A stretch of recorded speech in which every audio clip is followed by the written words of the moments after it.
우리가 여의도에 있는 IFC를 가시면 그 빌딩 밑에 보면 지하 통로가 있잖아요. 그 지하 통로로 다니면 1, 2, 3를 되게 빨리빨리 다닐 수 있죠. 내가 2.5D 패키지 라인이 있으면 TSMC한테 요 1번, 2번, 3번 받아서 요 전체를 패키지 할 수 있는 건 내가 할 수 있지 않을까?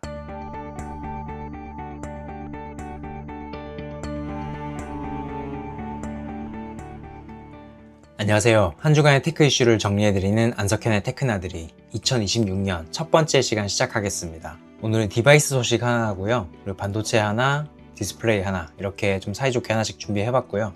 여기 아래 그래프에서 보시면 아시겠지만 저희 동영상을 시청하시는 분들의 한 절반 이상이 10분이 되기 전에 다 이탈을 하십니다. 그래서 새해 인사를 뒤에다 드리지 않고 앞에다 드릴게요. 모두 2026년 새해 복 많이 받으시기 바랍니다. 자, 첫 번째 소식은 오픈 AI의 첫 디바이스는 목걸이가 아닌 펜 형태인가? 요 기사가 연휴 중에 많이 나왔습니다. 기억을 좀 상기시켜 드리면 오픈 AI가 작년 5월에 OI라고 하는 회사를 인수를 했죠. 이 OI라고 하는 스타트업은 여기 왼쪽에 보시는 조너선 아이브가 설립한 디자인 회사입니다. 이 조너선 아이브라고 하면 이제 유명하죠. 아이폰, 아이패드, 맥북 등등등을 디자인한 천재적인 디자이너로 알려져 있고, 이분이 이제 애플을 나가서 회사를 설립한 게 이제 OI가 되겠고, 이 OI를 오픈 AI가 65억 달러, 우리나라 돈으로 한 9조 원 정도를 주고 인수를 했습니다. 그 인수한 이유는 우리 한번 힘을 합쳐서 AI 전용 디바이스를 한번 만들어 보자. 우리가 그동안에 우리 채널에서 항상 얘기하기로 AI 전용 디바이스는 아마 스마트 글래스가 될 거다라고 계속 얘기를 했잖아요. 근데 이 두 사람은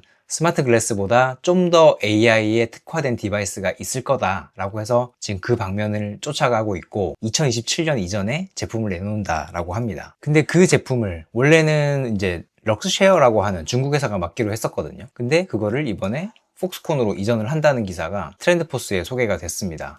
이 럭스쉐어나 폭스콘이나 뭐 되게 유명하죠. 이제 애플에서 생산하는 많은 전자제품을 외주 생산하는 회사입니다. 약간의 역할은 달라요. 폭스콘이 이제 거의 메이저한 물량의 아이폰을 생산을 맡는다면 럭스쉐어는 아이폰보다는 에어팟이나 애플워치, 비전 프로 이렇게 좀 마이너하지만, 그러니까 아이폰 대비해서 살짝 마이너하지만 되게 애플이 전략적으로 신규 출시하는 제품들을 좀 전담하는 그런 회사입니다. 근데 여기 럭스쉐어가 맞다가 폭스콘으로 이전을 한다. 근데 그러면서 이 기사에 설명하는 게 왜 이 생산자를 바꿨을까? 거기에 대해서 이렇게 설명을 합니다. 오픈 AI가 그 AI 전용 디바이스를 중국 밖에서 생산하기를 원한다. 그러면서 미국이나 베트남에서 생산될 것 같다. 이렇게 설명을 하고 있거든요. 이 부분이 사실 좀 이해가 안 가는 게, 물론 폭스콘이 베트남에 굉장히 큰 규모의 생산 기지를 갖고 있기는 합니다. 그런데 럭스쉐어도 마찬가지로 베트남에도 공장이 있고 인도에도 공장이 있거든요. 생산시 때문에 여기서 일이 이동했다고 하는 설명은 사실 좀 아구가 맞지는 않아요. 그래서 좀 뉴스를 찾아봤더니 이런 얘기가 있더라고요. 원래 오픈 AI가 내놓기로 했던 AI 전용 디바이스가 목걸이 형태였는데, 이 목에 거는 목걸이 형태였는데 최근에 이 펜 형태라는 얘기가 점점 더 나오고 있다고 합니다. 펜 형태라고 하면 이렇게 생겼다는 거죠. 이게 이제 AI 디바이스가 될 거라는 거고, 원래는 목걸이 형태라는 얘기가 더 많았었습니다. 그래서 렌더링을 좀 찾아봤는데 이 목걸이 형태설을 가장 처음에 얘기하신 분은 밍치구어예요. 그러니까 대만의 아주 유명한 애플 관련해서 가장 유명한 애널리스트죠. 이분이 하시는 얘기가 오픈 AI가 준비하고 있는 AI 전용 디바이스가 아이팟 셔플처럼 생겼고 그 다음에 목걸이 형태가 될 거다. 그리고 카메라와 스피커, 마이크를 내장하고 있다. 이렇게 힌트를 주셨거든요. 보면 목걸이 형태고요. 생긴 게 아주 둥글둥글하니 아이팟 셔플처럼 생기긴 했죠. 그리고 카메라 있고, 이건 뭐 마이크인가요? 그리고 스피커는 뭐 뒤쪽에 어딘가에 있겠죠. 그리고 오른쪽에 있는 그림은 제가 제미나이한테 시켜서 펜 형태로 한번 그려봐라 라고 했을 때 이렇게 그려주는, 너무 대충 그린 것 같은데, 여기 보면 카메라가 있고 뒤에 스피커가 있고요. 일단은 디자인은 이쪽이 압승인 것 같습니다. 이쪽이 압승인 것 같고, 그리고 휴대성에 있어서도 펜으로 이걸 만들어 버리면 이거를 항상 휴대하고 다니기가 좋을까요? 그러니까 물론 주머니에 쏙쏙 잘 들어가긴 하겠지만 저 같은 사람은 이거 되게 하루에 몇 개씩 잃어버릴 것 같긴 하거든요. 그래서 아직은 이쪽이라는 설이 더 많을 것 같은데, 오픈 AI가 내놓는다는 AI 전용 디바이스가 여기서 이쪽으로 디자인이 변경된다면 혹시 변경된 디자인 때문에 럭쉐어에서 폭스콘으로 이전하는 건 아닌가 싶은 생각이 듭니다. 원래 그 신제품 출시할 때 여러 버전을 준비해 놓고 여러 협력사들한테 디자인을 뿌려 놓잖아요. A에서 개발하던 게 만약에 상품성 좀 떨어진다 싶으면 B에서 개발하던 거를 최종적으로 양산해 가지고 이제 변경하기도 하죠. 혹시 그런 식의 어떤 지금 SCM 상에서의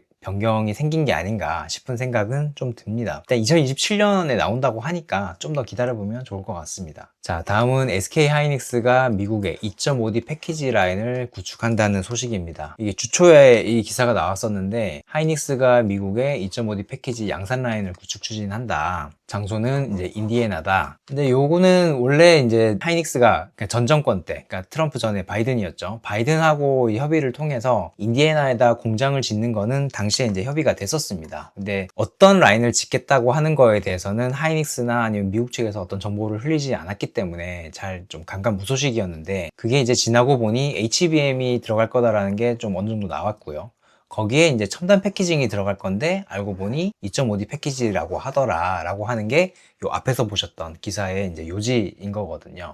요 아래쪽에 보시는 건 이제 2024년도에, 그러니까 바이든 때죠. 바이든 때 하이닉스가 인디애나주 투자를 결정을 하면서 뿌렸던 보도자료입니다. 그럼 2.5D 패키지가 뭐냐? 요 용어가 좀 되게 생소하실 분들도 아마 있으실 것 같습니다. 저희 채널에서 여러 번 설명을 드렸었는데 이제 처음 보시는 분들도 있을 테니까 제가 간략하게 다시 한번 설명을 드리겠습니다. 원래 그 반도체라고 하는 건 우리가 패키지를 하잖아요. 반도체 이 칩 자체로만 쓸 수는 없어요. 우리가 뭐 몇 나노 공정, 몇 나노 공정 뭐 이렇게 얘기하는 것들을 꺼내서 공장 밖에서 바로 쓸 수가 없습니다. 이게 워낙 연약하기 때문에. 그래서 패키지를 해서 요거를 감싸줘야 되는데, 그 감싸줄 때 보통은 요 한 개 한 개 따로따로 패키지를 해줍니다. 여기 보시면 다이 1, 다이 2 이렇게 돼 있죠. 그래서 여러 개의 반도체가 필요하더라도 기본은 하나당 하나씩 패키지를 하는 게 기본입니다. 그래서 이 둘을 만약에 연결해줘야 된다. 1과 2가 서로 커뮤니케이션을 한다 그러면 요 PCB라고 요 초록색 부분이 있죠. 요 PCB에 보면 배선이 있어요. 그래서 요 배선을 통해서 다이 1과 다이 2가 서로 커뮤니케이션을 하게 됩니다. 그런데 이 요즘에 반도체가 좀 발전을 하다 보니 다이 1과 다이 2가 좀 더 좀 면밀하게 좀 커뮤니케이션 했으면 좋겠다. 좀 고속으로 신호를 주고받았으면 좋겠다 하는 이런 수요가 있을 수 있잖아요. 그런 것 때문에 생긴 게 일단 2D 패키지입니다. 2D니까 일단 평면상에 배치를 하는 거죠. 반도체 다이 1과 다이 2를 평면상에 배치를 하되, 아까는 요 회색 부분 패키지 서브스트레이트라고 되어 있는 부분이 패키지 기판입니다. 이 기판을 원래는 요 각 다이마다 하나씩 쓰게 돼 있는데, 이 2D 패키지에서는 패키지 기판을 하나를 쓰고 하나 위에 다이 1과 다이 2를 같이 올립니다. 이게 같은 패키지 서브스트레이트 위에 올라가 있기 때문에 좀 더 밀접하게 교통을 할 수 있어요. 그래서 이 2D 패키지로 되면서 서로 간에 다이 1과 다이 2가 커뮤니케이션도 빨리 하게 되고, 그 다음에 패키지 기판도 하나만 쓰기 때문에 이 경박단소한 폼팩터를 가질 수가 있습니다. 그냥 반도체를 좀 더 작게 만들 수 있다는 뜻이겠죠. 근데 이제 점점 더 이제 발전을 하면서, 반도체가 점점 더 발전을 하면서, 야, 이거 반도체를 두 개로 만들었지만 마치 하나인 양 한번 커뮤니케이션하게 해주고 싶다. 이런 수요가 또 생겨나는 거거든요. 그래서 이제 2D가 나왔으니까 그냥 단순하게 생각하면 그럼 3D로 패키지를 하면 되지. 3D니까 수직의 어떤 개념이 들어가겠죠. 그럼 다이 1과 다이 2를 하나씩 올려서, 그러니까 밑에 다이 1을 쌓고 다이 2를 위에다 하나 올리자, 이런 개념이 나올 수가 있는데, 이게 실제 3D 패키지라고 해서 이런 개념이 있기는 해요. 그런데 이렇게 하면 문제가 뭐냐면, 반도체가 안 그래도 작동하면서 열이 많이 난다고 하는데 1번에서 나오는 열과 2번에서 나오는 열이 수직 적층이 되겠죠. 그러면 여기 2번이 터져 나가는 거예요. 그래서 이렇게 수직 적층하는 건 아직까지는 좀 무리고, 그리고 이 수직 적층의 문제가 뭐냐면, 만약에 붙이다가 불량이 나면 이걸 1, 2번을 다 갖다 버려야 되는 거잖아요. 그런데 기존에 이 2D 패키지는 어떻습니까? 이 1과 2를 붙일 때 붙이는 거 한쪽을 좀 잘못 붙여도, 만약에 1은 잘 붙었는데 2가 잘못 붙었어? 그럼 2를 버리고 다른 새로운 2를 가져와 가지고 여기다 붙일 수 있는 거거든요. 그래서 이게 수직으로 쌓는 것보다는 옆으로 쌓는 게 그래도 좀 난이도가 낮습니다. 그래서 2D 패키지의 이점과 3D 패키지의 고대역, 그러니까 두 개를 수직 적층했을 때 얻을 수 있는 이 높은 속도를 가지기 위한 게 이 2.5D 패키지예요. 2.5D 패키지는 기본적으로 2D 패키지처럼 수평으로 쌓는 개념은 똑같습니다. 그러니까 다이 1과 다이 2가 수평으로 있어요. 대신에 그 밑에 고대역으로 연결할 수 있는 인터포저를 하나 갖다 대서, 우리 여의도에 있는 IFC를 가시면 IFC가 1 IFC, 2 IFC, 뭐 3 IFC 이렇게 여러 개의 빌딩이 있는데, 그 빌딩 밑에 보면 지하 통로가 있잖아요. 그 지하 통로로 다니면 1, 2, 3를 되게 빨리빨리 다닐 수 있죠. 그런 식으로 이 인터포저를 갖다 대서 다이 1과 다이 2를 빠르게 연결시키되, 3D 적층에서 오는 열폭주나 아니면 적층 난이도 증가를 한번 완화시켜 보자라고 하는 게 이 2.5D 패키지입니다. 그리고 이 2.5D 패키지로 만든 대표적인 제품이 최근에 나온 AI 반도체들이죠. 그러니까 엔비디아에서 생산하는 GPU들이나 아니면 구글 TPU, 이 모든 것들이 이 2.5D 방식으로 만들어집니다. 중간에 GPU나 TPU가 들어가고, 그리고 양옆으로 HBM이 자리를 하고요. 요 놈들을 연결해 주는 게 요 아래쪽에 나오는 인터포저라고 하는 놈이죠. 그리고 이 인터포저는 통째로 서브스트레이트 위에 올라가 있습니다. 자, 하나의 서브스트레이트 위에 인터포저가 얹어지고 그 위에 많은 반도체들이 한 번에 올라가니까 요게 이제 2.5D 패키지의 정수인 거죠. 이걸 이제 TSMC에서는 코어스라고 부르고요. 코어스라고 부르고, 삼성전자에서는 아이큐브라고 부릅니다. 아이큐브. 그러면 갑자기 SK하이닉스는 왜 2.5D 패키지 라인을 미국에다 짓느냐? 여기 오른쪽에 보시는 게 지금 GPU, 그러니까 엔비디아가 생산하는 뭐 블랙웰이나 호퍼, 뭐 이런 최신의 GPU들을 패키지하는 그 단면도거든요. 그럼 이 중에서 지금 SK하이닉스가 만드는 부분은 여기 HBM 제일 위에서부터 제일 밑에 있는 베이스 다이까지입니다. 요렇게를 본인들이 만들고 이거를 TSMC에다 갖다 주면 TSMC가 여기 위에 있는 로직 다이를 만들고 요 밑에 있는 인터포저까지를 해서 이렇게 패키지 하는 거거든요. 다 자기네들이 만들고 한 번에 패키지를 합니다. 물론 요 HBM까지 해서 이렇게 다 패키지를 하는데, 최근에 이제 HBM4로 넘어가면서 좀 달라진 게 뭐죠? 요 제일 밑에 있는 베이스 다이, 요 베이스 다이를 설계는 SK하이닉스가 하지만 요걸 만드는 건 TSMC가 만들죠. 그래서 SK하이닉스로서는 지금 일감을 하나 뺏긴 거죠. 그러니까 여기서부터 요 밑에까지 생산하다가 여기 위에서부터 보라색까지 요만큼만 생산하는 거잖아요. 요 그림상에서 보면 요 5개를 생산하다가 4개만 생산하게 된 겁니다. 그리고 요 밑에까지를 이제 TSMC가 다 맡게 된 거죠. 요렇게. 이게 가만히 앉아서 지금 일감을 뺏길 것인가? 그렇게 생각해 봤을 때 하이닉스의 대답은 2.5D 패키지였던 것 같아요. 앞으로도 이 베이스 다이 생산은 TSMC가 맡게 되겠지만, 요 베이스 다이하고 요 위에 있는 컴퓨터 다이를 맡게 되겠지만,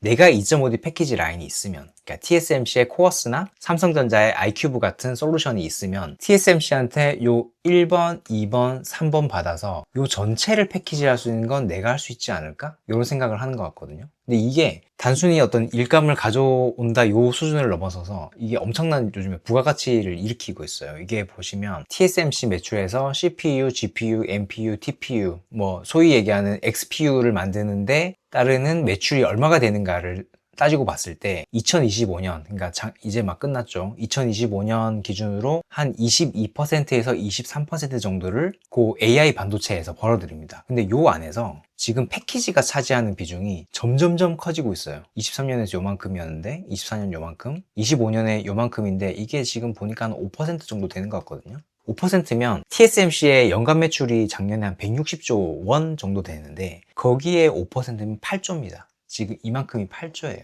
그러니까 SK하이닉스가 2.5D 패키지 라인을 신설을 한다면, 미국에 신설을 한다면 기본적으로 요놈을 TSMC에서 가져와서 요 전체를 패키지하는 데 따르는 잠재적인 시장 규모, 물론 이걸 다 먹지는 못하겠죠. 아주 일부만 먹게 되겠지만 어쨌든 바라볼 수 있는 시장의 규모가 8조 원 정도 된다는 겁니다. 일단 작년 기준으로 점점 더 커지기도 할 거고, 그래서 지금 이거 하는 거 아닌가. TSMC는 요게 이제 SK하이닉스의 행보가 좀 불편하겠죠. 지금 엔비디아와 친구들이라고 하면 엔비디아, TSMC 그리고 SK하이닉스가 서로 짝짝꿍하면서 그동안에 굉장히 잘 돈을 벌어왔었는데, TSMC가 지금 이 베이스 다이 생산을 맡고 나면서 SK하이닉스가 일단 일감 하나를 뺏기게 되니 하이닉스는 요 아래로 치고 내려가고 있죠. 그러니까 언제까지 친구가 될 수는 없는 거죠. 원래 비즈니스 세계라는 게. 자, 마지막은 CSOT는 왜 8.6세대 OLED 투자 파트너로 야스를 선정을 했나. 요거는 키포스트에 나온 콘텐츠인데요. 야스가 CSOT로부터 8.6세대 OLED용 증착 장비 AROI를 수령을 했습니다. 이게 상당히 좀 용어도 좀 어렵긴 한데, 이게 작년 12월 초에 나왔던 콘텐츠고요. LOI라고 하면은 구매 의향서죠. 내가 너희 장비를 사겠으니 준비를 좀 해주세요. 물론 이게 PO로 연결돼야 진짜로 이제 구매 계약이 되는 거고, 근데 LOI를 받는 것만 해도 어느 정도 이제 딜이 메이드 됐다라고 생각은 합니다, 보통. 이 공급가는 한 2천억 원 정도 될 거라고 해요. 근데 이건 그동안에 생각했던 거와 좀 다르죠. 왜냐하면 CSOT는 8.6세대 OLED 투자를 원래 잉크젯 방식으로 한다고 했었습니다. 잉크젯이라고 하면 이 증착이 필요 없는 잉크젯 프린터를 이용해서 그 픽셀을 하나하나 형성해주는 방식이기 때문에, 이건 원래 증착이 필요 없기 때문에 잉크젯을 하는 거 아니었나? 이렇게 아마 알고 계시는 분들이 있으실 거예요. 근데 웬 갑자기 야스에다가 증착 장비를 발주를 한다고 하지? 이게 좀 이상하시죠? 기술 방식을 좀 잠깐 보시면 이렇습니다. 그동안의 OLED 업계에서 이 패널을 생산하는 기술은 이 FMM 증착이라고 하는 기술이었습니다. 그러니까 여기 제일 위에 있는 게 OLED 기판이고요. OLED 기판 밑에 FMM이라고 하는 마스크를 하나 붙여놓고 밑에서 아주 뜨겁게 유기재료를 달구면 유기재료가 이렇게 증발하면서 특정 픽셀에 갖다 붙는 거거든요. 우리 그 OLED 같은 거, 그러니까 스마트폰 켜가지고 자세히 이렇게 눈을 가까이 대고 보시면 적색, 녹색, 청색 픽셀들이 아주 자그마하게 있습니다. 그걸 만드는 메커니즘이 이런 방식이라는 거예요. 그러니까 밑에서 끓여서 증발시켜서 위에다 갖다 붙인다. 근데 이게 굉장히 비효율적인 게 증착원을 여기서 이제 유기재료를 끓여서 붙이면 올리면 물론 여기 가서 붙겠지만 사실 거의 대부분 어디로 갖다 붙겠죠? 요 FMM이라고 하는 마스크에 갖다 붙겠죠. 여기다가 마스크에 갖다 붙고, 그리고 진공 챔버 안에서 이 작업이 이루어지는데 진공 챔버 벽이나 바닥이나 뭐 다른 데로 다 불시착하는 것들이 많을 거 아니에요. 사실 그래서 여기 서브 픽셀의 정위치에 갖다 붙는 유기재료의 양은 기껏해야 뭐 10% 아니면 뭐 20% 정도 안팎이라고 합니다. 거의 대부분은 필요 없는데 붙는다는 거죠. 너무 비효율적이라 우리 이렇게 하지 말고, 마치 그 프린터가 우리 집에서 쓰시는 잉크젯 프린터가 종이를 인쇄를 하듯이 특정 위치에다가 이렇게 떨어뜨리자. 이게 지금 기판이거든요. 이 기판 위에다가 한 방울 한 방울 떨어뜨리면 지금 다른 데 갖다 붙는 거 없잖아요. 내가 필요한 정 위치에다 갖다 붙으니 얼마나 이게 효율적이냐. 우리 OLED도 한번 이렇게 만들어 보자 라고 하는 거였거든요. 지금 CSOT가 하겠다고 하는 방식은 요겁니다. 요거.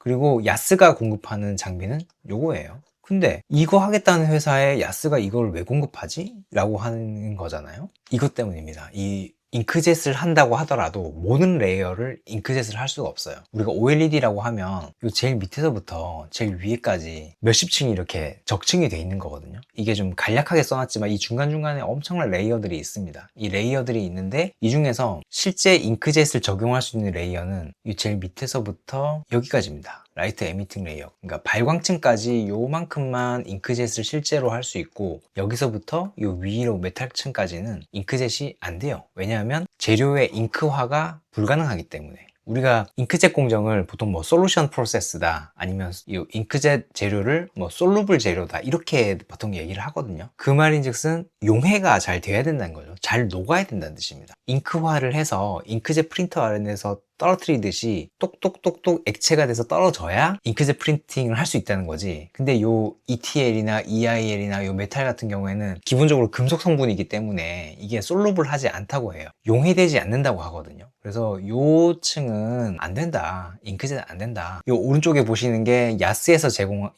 공급하는 OLED 증착 시스템이거든요. 요거는 원래 TV용 OLED를 만들기 위해서 구축했던 시스템입니다. 그래서 요 보면 딱 두 부분으로 나눠볼 수 있는데, 요 부분이 이제 메탈을 증착하는 부분이고, 이게 유기물을 증착하는 부분이거든요. 근데 이거는 지금 잉크젯으로 하겠다는 거 아니에요, 이 CSOT가. 그래서 이거를 다 걷어내버리고, 이걸 다 걷어내버리고, 요 부분에 잉크젯 프린터를 갖다 놓고 이쪽에다 야스 장비 딱 붙이면, 여기 아랫부분은 여기서 잉크젯을 하고, 요 뒷부분은 야스 장비로 증착해서 인캡슐레이션으로, 그러니까 봉지 공정으로 넘기는 거 아니냐, 이렇게 지금 구축이 되려고 하는 것 같습니다. 그래서 야스 장비가 필요하다. 어쨌든 잘된 일이죠. 잘된 일입니다. BOE 증착 장비는 우리나라 선익 시스템, 아바코 이 두 회사가 먹는 거고, 이 CSOT의 증착 장비는 이제 야스가 먹는 거라서, 야스가 사실 그동안에 대단히 고생을 많이 한 장비 회사입니다. 원래 2017년에 상장을 하고 2018년에 이제 매출을 1845억 찍고 그다음부터 쭉쭉쭉 내려왔는데, 재작년 기준으로 2024년 기준으로 연매출이 286억입니다. 거의 6분의 1토막 난 것 같은데, 이거는 너무 당연하게도 LG 디스플레이에 투자가 줄었기 때문입니다. 이 회사가 LG 디스플레이의 TV용 OLED 증착 장비를 독점을 하고 있었거든요, 야스가. 근데 LGD가 2018년, 19년까지 투자를 하고 그 뒤로는 쭉 줄였기 때문에 더 이상 좀 매출을 확대할 수 없었어요. 근데 이번에 이제 CSOT에서 2천억짜리 이제 수주를 했다고 하니 한동안은 좀 괜찮을 수도 있겠죠. 뭐 아직은 PO가 나온 건 아니니까 PO 나온 것까지는 좀 지켜봐야 되겠지만, 뭐 현재로서는 뭐 바뀔 가능성은 크게 높아 보이진 않습니다. 연휴 중에 하나 더 좀 논란이 됐었던 게, 용인 반도체 산단 새만금 이전 설이 있었죠. 그러니까 지금 용인에 짓고 있는 반도체 클러스터를 전기가 풍부한 저기 새만금 쪽으로 옮겨서 송배전 할 필요 없이 그냥 그쪽에서 생산할 수 있게 하는 게 어떠냐. 그거를 이제 올해 지방선거가 있으니까 지방선거가 되면 원래 지역의 지자체장이나 그쪽 이제 토호 정치인들이 보통 그런 얘기를 많이 하는데, 이번 같은 경우에는 이걸 기후장관이 먼저 얘기를 했어요. 행정부 일원이기 때문에 뭐야 이게 진짜로 추진이 되는 건가? 뭐 이런 생각들을 많이 하셨던 것 같습니다. 사실 저도 정확한 내막에 대해서는 잘 모르겠습니다. 이게 진짜로 이재명 정부에서 이걸 추진을 하는 건지, 아니면 그냥 발롱데스로 한번 띄워보는 건지, 그러니까 한번 운을 띄워보고 너무 좀 반발이 심하면 이제 접으려고 하는 건지 어떤 건지 잘 모르겠습니다. 근데 저는 좀 하나 좀 눈여겨보는 게, 최근에 이 앞에서도 말씀드렸던 지주회사법 개정해준 거 있잖아요. 그러니까 SK하이닉스가 반도체 투자를 하기 위해서, 그러니까 외부 투자를 받기 위해서 정부에서 지주회사법을 이제 개정을 하기로 했죠. 근데 그거 너무 쉽게 개정해주는 것 같아서, 아니 저걸 저렇게 쉽게 한다고? 저는 그게 좀 이상했거든요. 물론 뭐 반도체가 중요한 산업이긴 합니다만, 그동안에 이 지주회사제를 유지하기 위해서 오랜 기간 우리가 쌓아왔던 그 원칙들이 있는데, 그거를 바로 끊어버리고 SK가, SK 스퀘어가 있고 SK 하이닉스가 있고 그 밑에 이제 자회사를 가질 수 있도록 허용을 해준 거잖아요. 그래서 이거를 이렇게 쉽게 허용해 주는구나, 되게 전향적이다라고 생각했었는데, 혹시나 이걸 받고 반도체 산다는 일부를 새만금으로 옮기는 거 아닌가? 그런 생각이 좀 들어서 저는 아직은 잘 모르겠는데 이게 맞는 건지 아닌 건지, 그래서 어떻게 될지를 좀 두고 봐야 되겠지만 이것도 조만간 이 따로 콘텐츠를 빼서 한번 좀 다뤄보도록 하겠습니다. 자, 오늘 준비한 소식은 여기까지고요. 저는 다음 주에 더 유익한 소식으로 찾아뵙겠습니다. 감사합니다.